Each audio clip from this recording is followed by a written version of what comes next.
ছোট থেকেই দেখে এসেছি মা বাপির অ্যানিভার্সারিতে দুজন মিলে রান্না করে আর আমরা একসাথে খাই।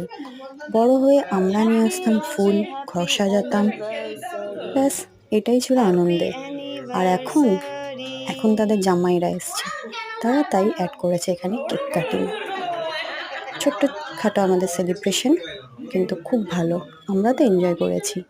তোমরা দেখো কেমন লাগছে। আস্তে আস্তে আস্তে আস্তে তাড়াহুড়ো করছিস না, কি হয়েছে তোর?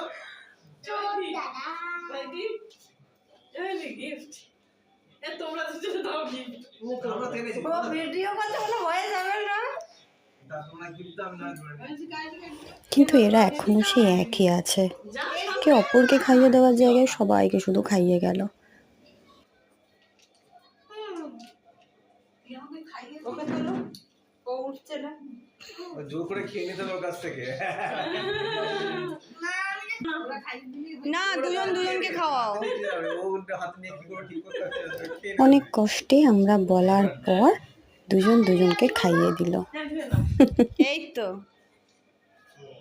আরে হাততালি কোথায়? নাও এবার বাপির পালা। তোমরা দেখলে কেমন লাগলো? জোরে হাততালি।